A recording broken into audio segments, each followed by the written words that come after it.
하나님 말씀은 구약성경 잠언 14장 19절에서 22절까지입니다. 우리 같이 한 목소리로 함께 읽겠습니다. 악인은 선인 앞에 엎드리고 불의한 자는 의인의 문에 엎드리느니라. 가난한 자는 이웃에게도 미움을 받게 되나 부유한 자는 친구가 많으니라. 이웃을 업신 여기는 자는 죄를 범하는 자요 빈곤한 자를 불쌍히 여기는 자는 복이 있는 자니라. 악을 도모하는 자는 잘못 가는 것이 아니냐? 선을 도모하는 자에게는 인자와 진리가 있으리라. 아멘. 하늘 섭리와 세상 인심이라는 제목으로 말씀의 은혜를 나누고자 합니다. 우리가 읽은 19절에서 22절까지를 이제 한 문단으로 보고 이제 그 내용을 파악을 해보면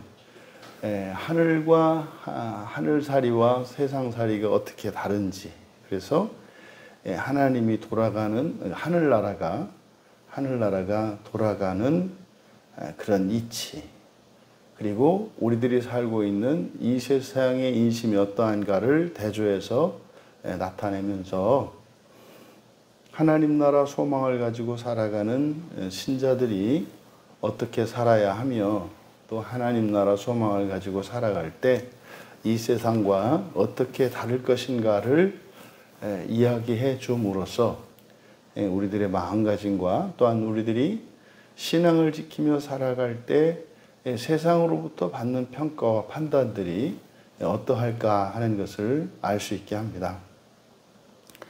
19절은 악인은 선인 앞에 엎드리고 불의한 자는 의인의 문에 엎드리느니라. 여기서 이제 앞에 엎드리다라고 하는 이 표현은 이제 샤하흐라는 말인데 몸을 낮춘다는 뜻이에요. 그러니까 우리로 말하면 이렇게 굽는 거죠. 뭐 우리나라의 사극이나 이럴 때 보면은 높은 뭐 사또라든지 또 나라의 고위 관리들이 이렇게 지나갈 때는 모든 사람들이 하던 일을 다 멈추고 길거리에서 이렇게 허리를 굽히고 이게 지나갈 때까지 기다리지 않습니까? 그래서 상대방에 대한 존경의 표시고 나의 이제 복종을 나타내는 그런 표시잖아요. 그걸 말하는 겁니다.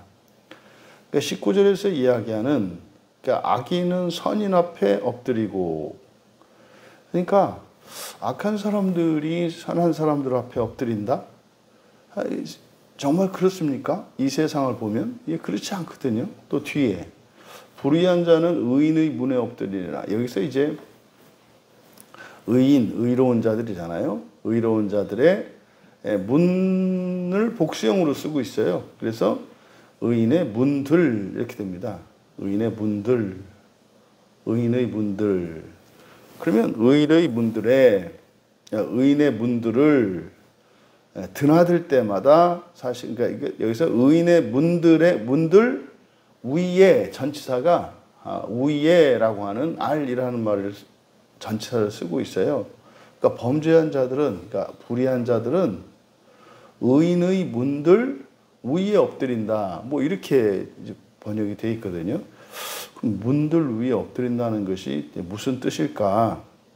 근데 이게 주석가들은 이것을 이제 어떻게 번역을 했냐면, 전치사에 대한 그 의미를 정확하게 이렇게 표현하기보다는, 그래서 보통 우리가 뭐뭐 위에 그럴 때는 위치상으로는 아래와 위를 이야기할 때는 위쪽을 이야기합니다만, 또 어떠한 물건이나 어떤 대상의 그 위에라고 하는 말이 이제 붙어 있다라는 말도 되거든요. 그래서 영어의 on이라고 하는 전치사가 이게 이제 위아래를 나타내기도 합니다만, 사실은 이제 바깥에, 그러니까 우리 몸 이 표면 위에 붙어 있는 것일 때도 위에라고 하는 전치사를 쓰거든요. 그러니까 여기서는 문들 위에 그랬으니까 문 위에 선다는 것은 말이 안 되고, 그러니까 문에 이렇게 달라붙는 것처럼 문에 달라붙는 것처럼 이해가 됩니다.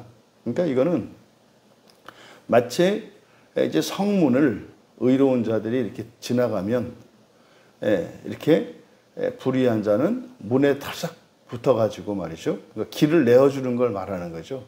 길을 내어주고 먼저 지나가도록 하고 이제 수그린다, 뭐 몸을 굽힌다 이런 의미가 되겠죠. 그리고 그래서 이제 복수형을 쓴 것은 그게 이제 수시로 드나들 때마다, 그러니까 드나들 때마다 어쩌다 한 번이 아니라 드나들 때마다 그렇게 몸을 굽히는 것을 말한다. 그러니까 바로 선한 자들과 의로운 자들, 선한 자들과 의로운 자들이 높임을 받고 또 그들이 주권을 가지는 것, 이거는 이 세상이 그렇지 않거든요. 뭐 이렇게 이제 하라고 어렸을 때 배웠습니다만 요즘에는 이렇게 가르치는지 모르겠어요. 착하게 살아라 이런 말을 글쎄요, 잘 모르겠어요. 옛날에는 그냥 그 바른 생활 시간에 그냥 아주 귀에 딱지가 지도록 계속 듣는 말이거든요. 이거는 학교에서도 듣고 집에서도 듣고 동네 어른들한테도 듣고 그러잖아요. 착하게 살아라, 착하게 살아라. 이거는 이구동성으로 나오는 말이었어요. 어디에서나. 근데 오늘날 착하게 살아라 안 가르칠 것 같아요. 왠지. 그러니까 이렇게 착하게 살라고 하는 말을 하는 사람들이 일반적이지 않고 예외적일 것 같아요. 이건 뭐 제 생각입니다만은. 그러니까 사실상 우리들이 살아가는 세상과 다른 말씀이란 말이에요. 그러니까 이것은 하늘의 섭리를 말씀하고 있는 거구나.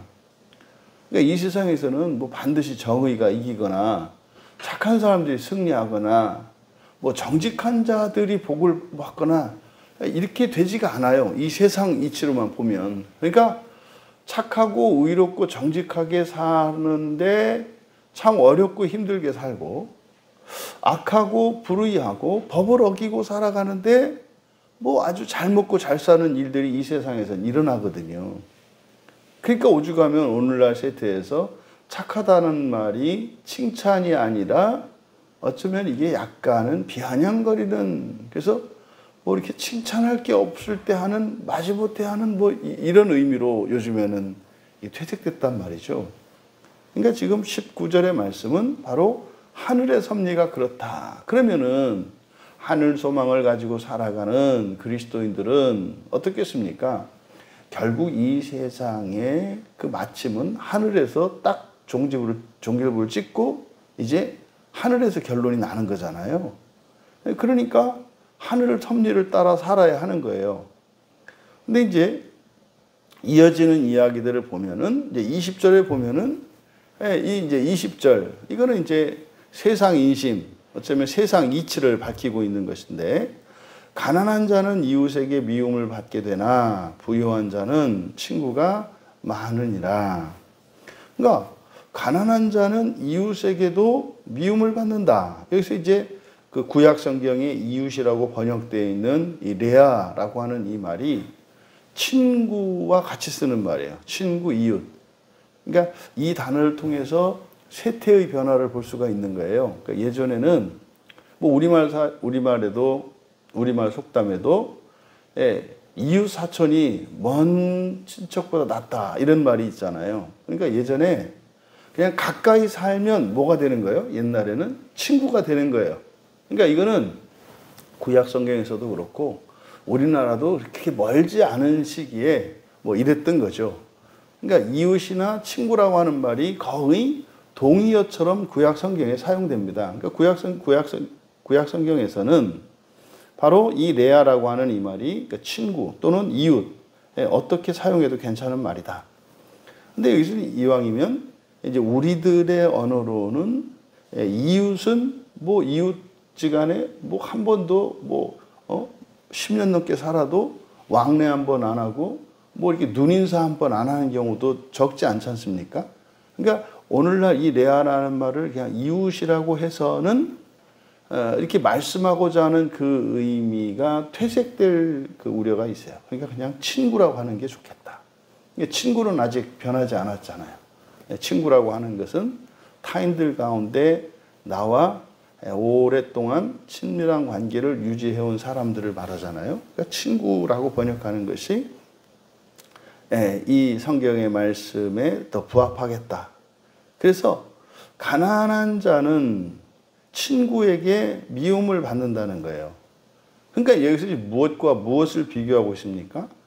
돈과 친구의 우정을 비교하고 있는 거예요. 그러니까 친구도 돈이 없고서는 친구들한테 미움을 받는다.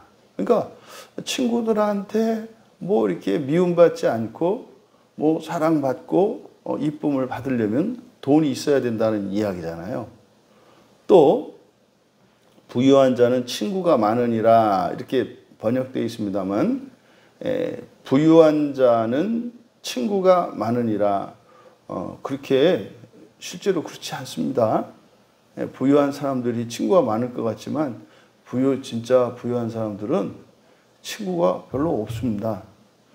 왜냐하면 그 부자들 얘기를 들어봐도 그래요. 그러니까 사람들이 다가와도 말이죠. 호의를 순수하게 못 받아들여요. 돈이 많으면 사람들이 다가오면 또 도와달라고 왔나 이런 생각이 든대요. 그렇게 하면서 이렇게 이제 죄책감을 갖기는 갖는데 나중에 보면 역시나 그렇게 된대요. 그래서 친구가 더 없더라고요. 부유한 사람들은. 대신 그래서 여기가 직역을 하면 지금 우리말 성경은 부유한 자는 친구가 많다. 이래서 일견 맞는 것 같지만 이건 현실적으로도 맞지 않아요. 그러니까 여기서 그대로 이 성경을 그대로 직역을 하면 부유한 자를 사랑하는 자들이 많다는 뜻이에요. 그대로 직역하면. 부유한 자를 사랑하는 자들은 많다. 그러니까 부유한 자 단수고요. 부유한 자 단수고요. 그리고 사랑하는 자들 이건 복수예요. 그러니까 부유한 사람을 많은 사람들이 사랑한다 이 말이에요. 그러니까 지금 20절은 철저하게 이 배금 사상에 물든 이 세상의 인심을 나타냅니다. 그러니까 이 세상에서 친구 간에도 돈이 있어야 대우를 받고 돈이 없으면 친구에게도 미움을 받는 것이 이 세상이다.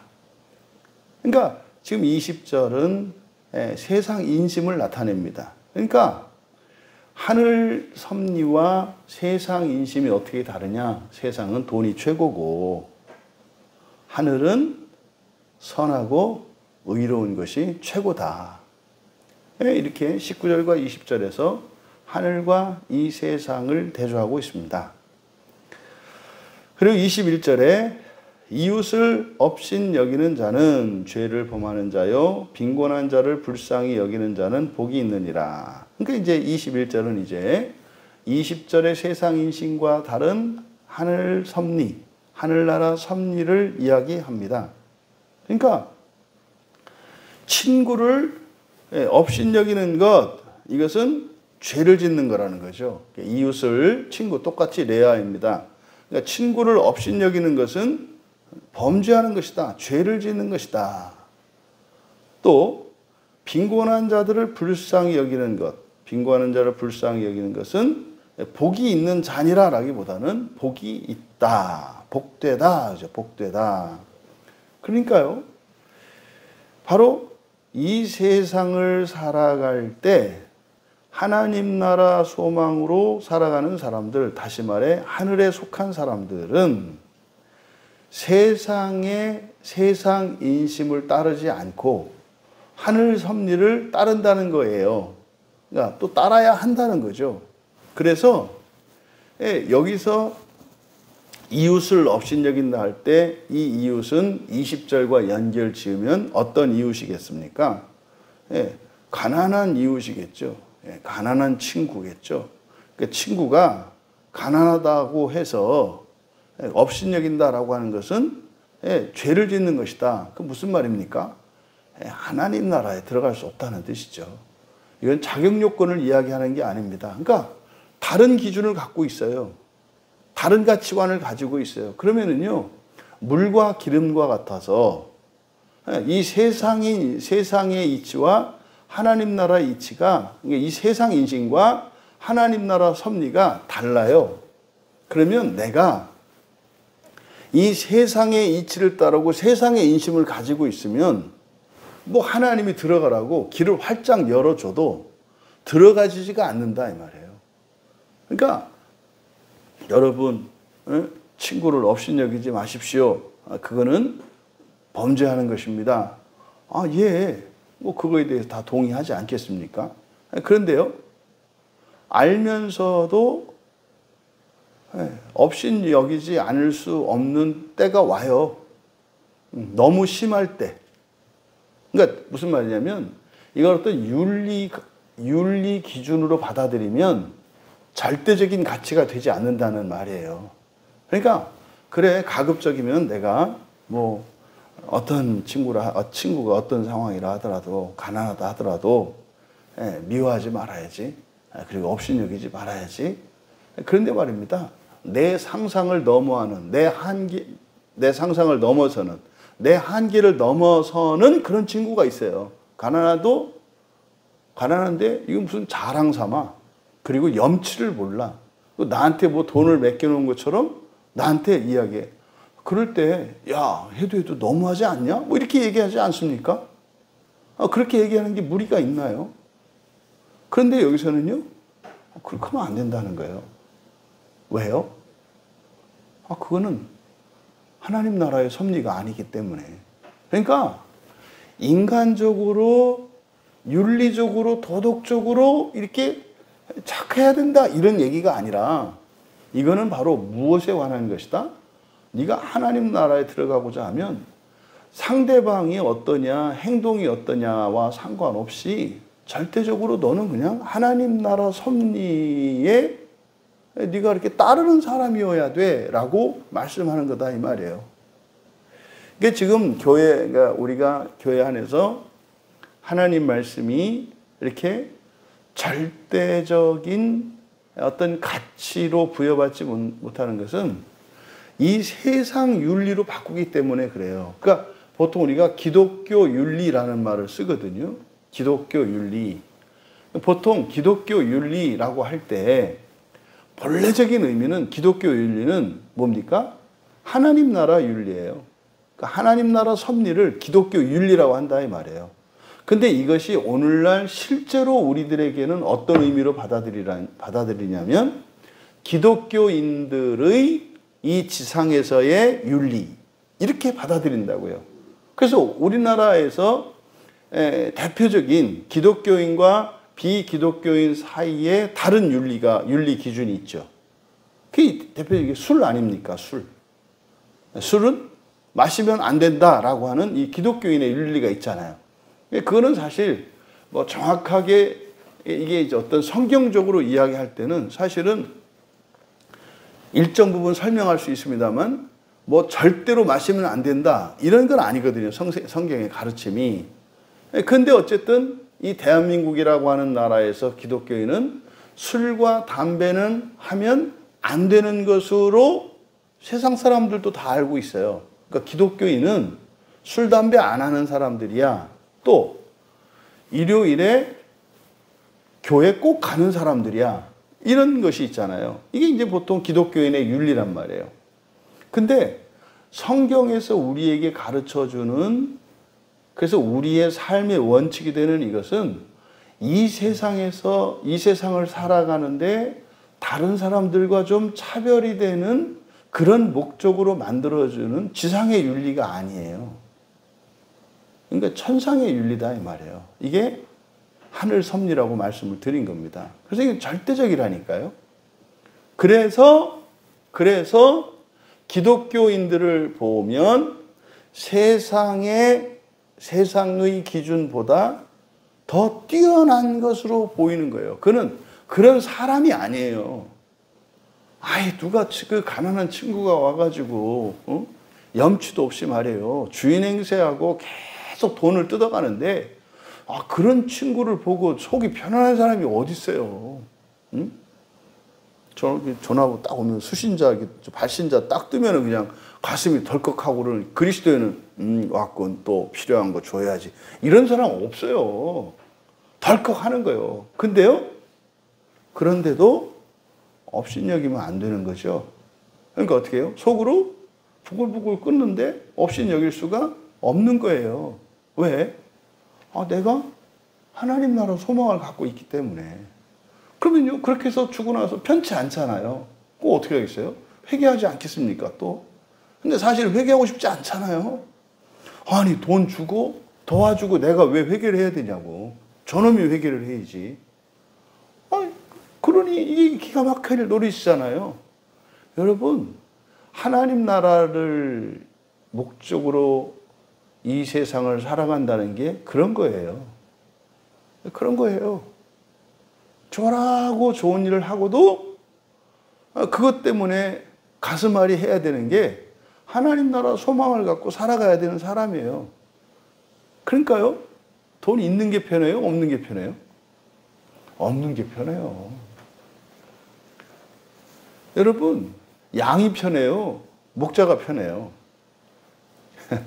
양이 편해요. 왜? 그 책임과 의무가 없어. 뭐만 하면 돼요? 냅다 먹고 그냥 따라만 가면 되거든. 그러니까 이 하나님 나라 소망을 갖고 살아간다는 것이 그렇게 녹록한 게 아니에요. 그냥 착하게 사는 이 정도가 아니라 이렇게 도저히 그럴 수 없는, 그러니까 대략은 그럴 수 있지. 그러니까 절대적으로 그렇게 살아간다는 것은 말이 안 된다 이 말이에요. 사람이 그러면 하나님 나라에 사는 건 말이 됩니까? 말이 안 되잖아요. 말이 안 되잖아요. 그러니까 또 친구가 아니더라도 빈곤한 자를 불쌍히 여기다 이렇게 되어 있습니다만, 불쌍히 여기다가 하나니거든요. 하나니니까 호의를 베푸는 겁니다. 자비를 베풀고 호의를 베푸는 거예요. 그래서 그리스도인들의 이 자선이라고 하는 것은 그냥 자연스러운 거죠. 그리고 근데 그게 뭐예요? 의무예요. 의무입니다. 근데 그거는 그 의무라는 게 뭡니까? 나는 하나님 나라를 소망하기 때문에 하는 거예요. 네, 그 사람을, 가난한 사람들을 돕고 하는 이것은 저 사람은 하나님 나라 소망을 갖고 있구나. 그래서요, 이 기독교 윤리, 하늘나라 윤리가 정착된 사회에서는요, 이런 자선은 그냥 기본이 됩니다. 그러니까 성경에서도 자선은 기본이잖아요. 헌금 가지고, 우리나라에서 지금 헌금 가지고 계속 교회에서 많이 나오거든요. 헌금을 해야 되냐, 말아야 되느냐. 나 미국 가서 교회 다녔더니, 영국에서 교회 다니다 왔는데, 거기는 헌금 하라는 말도 없고, 이렇더만, 왜 한국에서만 이렇게 하냐. 그러니까 또, 목사님들도 또 해서 11조 할 필요 없다. 그건 말도 안 되는 거다. 이러거든요. 근데 여러분, 기독교 문화가 정착된 사회에서 그냥 헌금에 대해서 말씀드리려는 게 아니라, 이렇게 자선하는 일이 그냥 일반화가 되어 있습니다. 그리고요, 죽을 때 어떻게 하는지 아세요? 기독교인들은 재산을 교회에다 헌납해요. 자식들에게 물려주는 게 아니라요, 교회에 헌납을 해요. 그러니까 자녀들은 교육시킬 때까지, 보통은 고등학교 때까지 이렇게 대주잖아요. 그리고 나머지는 이렇게 무슨 일이 있을 때 선물하고 이렇게 하겠습니다만은, 재산은 그냥 교회에 헌납을 해요. 교회에. 그리고 헌금이라고 하는 것은 사실은, 이거는 이제 예물로서 하나님께 드리는 선물이잖아요. 거기다 이제 11조 이런 것도 하여튼 어떤 헌금에 대한 신학적인 얘기를 하려고 하는 게 아니라, 정말로 하나님 나라 그 섭리, 하늘나라 하늘 섭리가 그 나라와 민족의 윤리로 정착이 된 사회에서는 가난한 자를 돕는 이것이 숨쉬는 것과 같이 당연한 것이고, 이거는 누구도 이거에 대해서 이의를 제기하지 않는 거예요. 그러니까 지금 21절은 바로 세상을 살아가는 그리스도인들이 지녀야 할 윤리를 말하죠. 근데 이게 뭡니까? 달라요. 세상 인식과 다르다고요. 그럼 어떻게 되겠습니까? 남 좋은 일만 시키고 나는 오히려 그런 도움을 받지 못하는 거예요. 근데 이게 가능한 데가 어디겠습니까? 교회 안에서는 이게 가능하겠죠. 그러니까 교회와 세상이 다른 것은 바로 하늘 섭리에 따라 이루어지는 공동체가 교회고요. 세상 인심이 지배하는 데가 세상이다 이 말이에요. 그러면 교회 안에서도 만약에 돈 위주의 이런 인간관계나 이런 어떤 교회의 그 교회 생활이 이루어지고 있다면 거기는 하나님 나라의 모형으로서의 교회가 아닌 거예요. 그러면 교회라는 이름은 달고 있지만 거기는 무엇을 대신하는 교회예요? 세상을 대신하는, 세상을 나타내는 교회예요. 그러니까요, 이게 굉장히 중요하다니까요. 굉장히 중요해요. 그러니까 우리가 보통 이렇게 가난한 사람들에 대한 이야기를 할 때 사도행전의 그 초대교회를 모범으로 합니다. 그는 초대교회가 그런 게 아니라 원래 하나님 나라 소망을 가지고 살아가면 그렇게 되는 거예요. 왜요? 같이 가야 되잖아요. 그죠? 가기 위해서 도와주는 게 아니에요.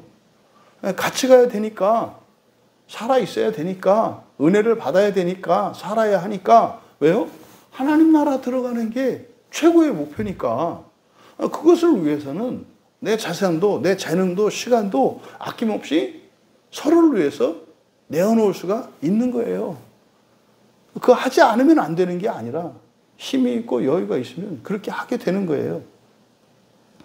이어 22절에 악을 도모하는 자는 잘못 가는 것이 아니냐?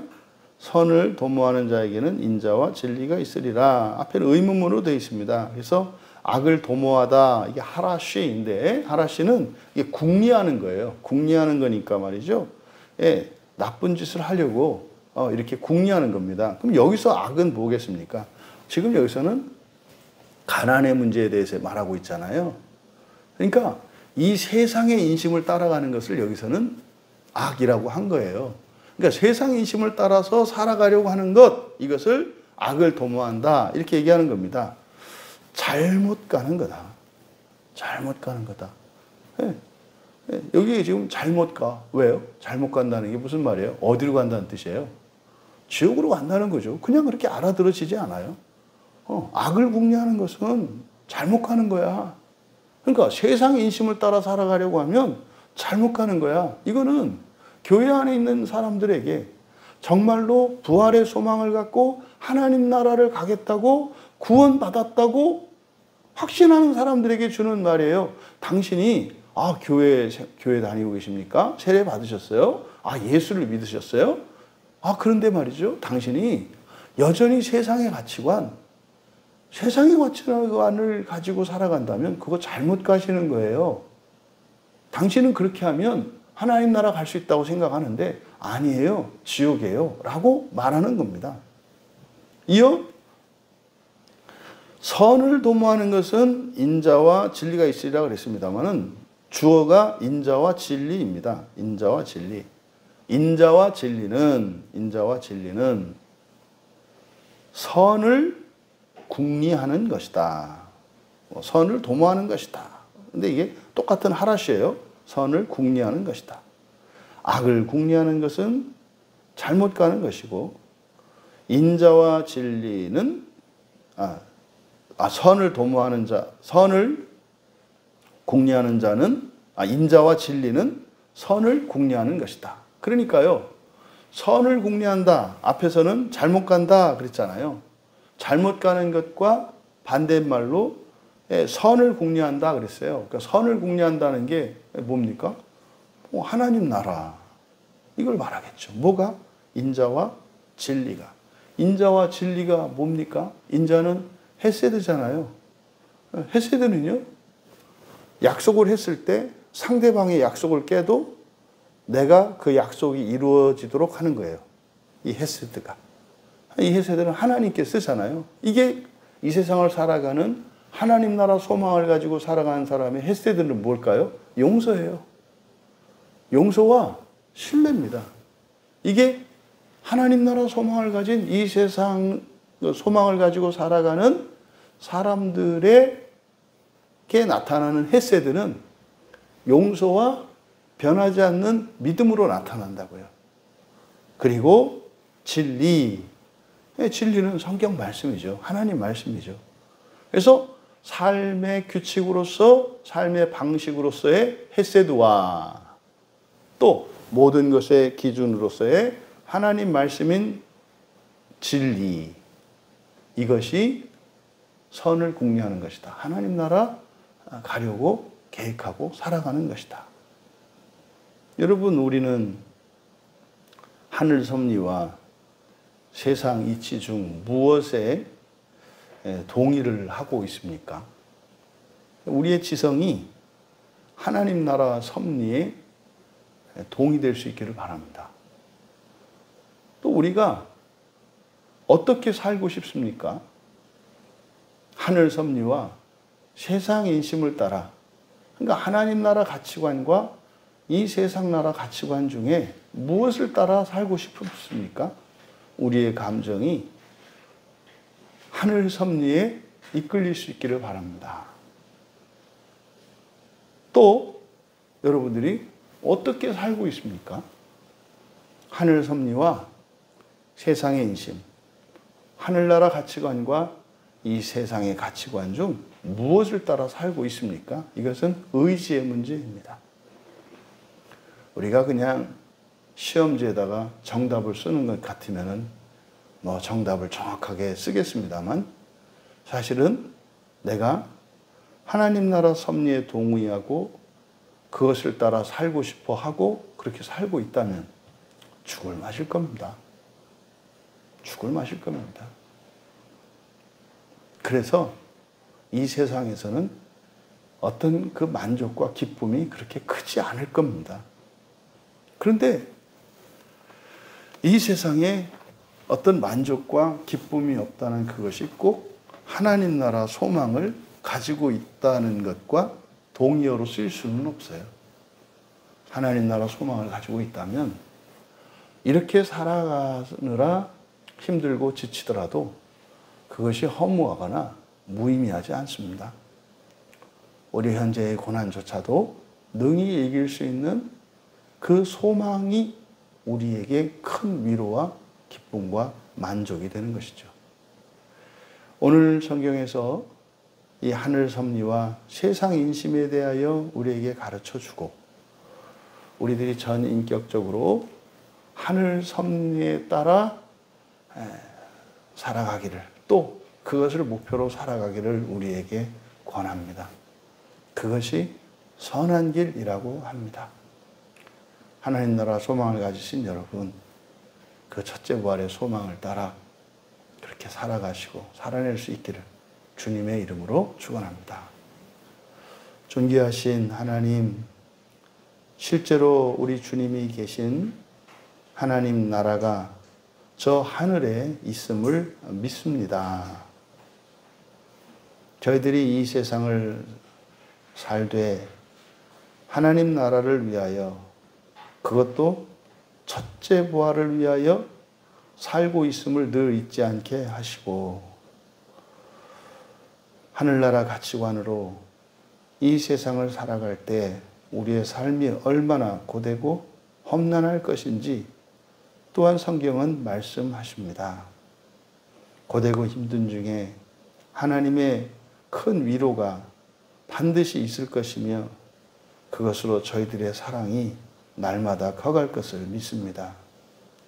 믿음 안에 한 형제 자매된 우리 지체들, 그 거룩한 길에서 물러서거나 벗어나지 않게 하시고 하나님 나라의 첫째 부활 소망으로 이기게 하옵소서. 감사하며 예수님의 이름으로 기도하옵나이다.